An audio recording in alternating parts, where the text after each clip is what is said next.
আসসালামু আলাইকুম বন্ধুরা, আরও একটি নতুন ভিডিওতে আপনাদেরকে স্বাগত জানাচ্ছি। তো যারা আমার মাই থিঙ্কের পুরনো সাবস্ক্রাইব আছেন তাদেরকে অনুরোধ করব প্লিজ এই ভিডিওটি শেয়ার করে দিবেন, আর যারা এখনও চ্যানেলটি সাবস্ক্রাইব করেনি তারা প্লিজ চ্যানেলটি সাবস্ক্রাইব করবেন। তো আজকের রেসিপির জন্য আমি মশলা নিচ্ছি। এটা হচ্ছে চাট মশলা, এটা হচ্ছে ধনিয়ার গুঁড়া, এটা হচ্ছে আদার পেস্ট, আর এটা হচ্ছে রসুনের পেস্ট। অনেকেই প্রশ্ন করতে পারেন যে রসুনটা এরকম কেন, কালার দেখা যাচ্ছে কেন, তো তাদের জন্য বলে দিচ্ছি।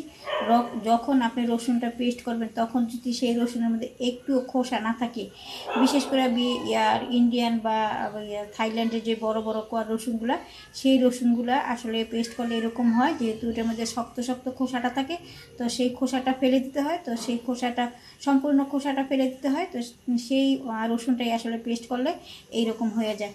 তো বুঝতে পারছেন তো এরকম হওয়ার কারণটা কি। যাই হোক, এটা হচ্ছে হলুদের পাউডার, আর এটা হচ্ছে মরিচের পাউডার, এটা হচ্ছে জিরার পাউডার, এই হচ্ছে লবণ, আর এক টুকরো দারচিনি, এলাচি, লবঙ্গ, গোলমরিচ সবগুলোই আমি এক টুকরো করে নিচ্ছি। আর তো লবণ থাকছেই।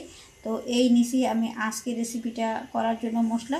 তো এই সাথে আরও থাকছে, তো আরও নিচ্ছি আমি টমেটো। এখানে আমি দুটো টমেটো নিচ্ছি, ছোটো সাইজের দুটো টমেটো নিচ্ছি। আর এইখানে নিচ্ছি পেঁয়াজ কুচি, এটা আপনি আপনার পরিমাণ মতো নেবেন। আর এখানে নিচ্ছি 3-4টা কাঁচামরিচ কুচি।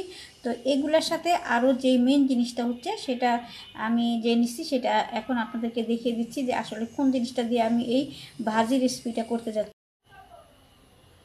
তো দেখেন এখানে আমি নিছি, এটা আসলে হচ্ছে ডাল জাতীয় একটা শস্য। এটা হচ্ছে ডাবলি বুট, যে ডাবলি বুটটা দিয়ে আমরা চটপটি খাই এবং ঘুগনি মাখা খাই, সেই ডাবলি বুট।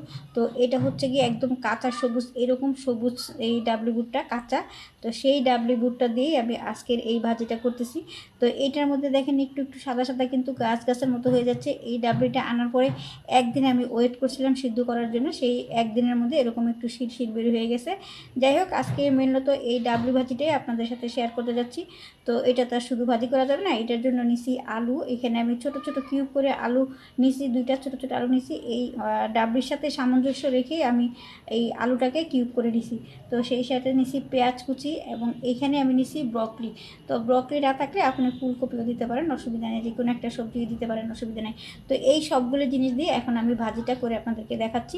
তো চলেন আমরা এখন রান্নাঘরে চলে যাই। তো দেখেন আমি ভাজিটা বসিয়ে দিচ্ছি, তেল দিয়ে দিচ্ছি পরিমাণ মতো তেল, পেঁয়াজ দিয়ে দিচ্ছি। তেল কেউ বেশি খায় কেউ কম খায়, আর তবে বর্তমান প্রেক্ষাপটে তেল একটু কম খাওয়াই ভালো, কারণ সব জিনিসেরই এখন ঊর্ধ্বগতি, তো সেটা বুঝে বুঝে খাওয়াই ভালো। তো আমার পেঁয়াজটা হয়ে গেছে, এখন আমি এই পেঁয়াজের মধ্যে দিয়ে দিব সামান্য পরিমাণে পানি। যেহেতু এখন আমি মশলা দিব তাই পানিটা দিয়ে দিলাম, কারণ মশলাটা দিলে তখন পুড়ে যাবে পানি না দিলে।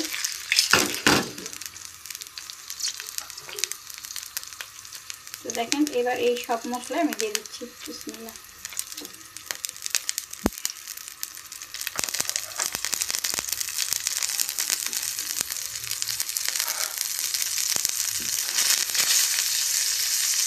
মশলাটাকে একটু কষিয়ে নিতে হবে।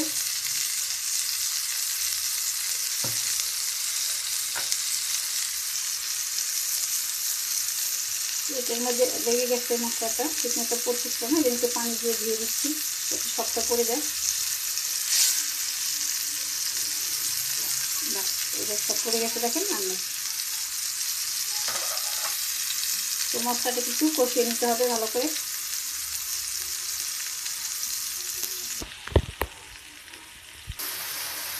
তো মশলাটা আমার কষানো হয়ে গেছে, দেখেন মশলাটা তেল উঠে গেছে, তাই মশলাটা কষানো হয়ে গেছে। এখন এই কষানো মশলার মধ্যে আমি দিয়ে দিচ্ছি সবজিগুলো এবং ডাবলি।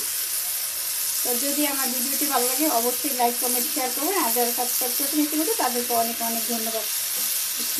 সব মশলা দিয়ে দিলাম। এবার আমি নাড়াচাড়া দিয়ে অর্থাৎ উল্টিয়ে পাল্টিয়ে ঢাকনা দিয়ে ঢেকে দিচ্ছি। তো আমি এবার ঢাকনাটা নামিয়ে আবার আপনাদেরকে দেখাচ্ছি।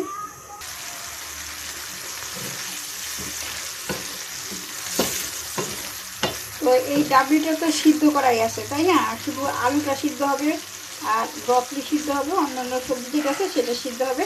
ডাবলিটা তো আগে থেকে সিদ্ধ করা ছিল। তো কাঁচা ডাবলিটা যদি আপনারা কেউ দেখতে চান যে কাঁচা ডাবলিটা আসলে কেমন ছিল দেখতে, তাহলে ডেসক্রিপশন বক্সটা একটু চেক করবেন। আমি সেখানে আমার এই কাঁচা ডাবের একটা শর্ট ভিডিও দেওয়া আছে, সেই লিঙ্কটা দিয়ে দেবো। তো সেখান থেকে যেয়ে আপনারা কাঁচা ডাবিটা দেখতে পারবেন যে এই কাঁচা ডাবিটা দেখতে কেমন ছিল। তো যাই হোক, এ পর্যায়ে আমি দিয়ে দিচ্ছি টমেটো এবং কাঁচামরিচ, দিয়ে দিচ্ছি এবং এটা দিয়েও আমি আবার ঢেকে দিচ্ছি। তো এখন এবারে আমি সম্পূর্ণ ভাজিটা হয়ে গেলে আপনাদেরকে দেখাবো। এর মধ্যে আমি কয়েকবার উল্টে পাল্টে দিব, লবণ দেখবো। তো সম্পূর্ণ হয়ে গেলে আমি আপনাদেরকে আবার দেখাচ্ছি।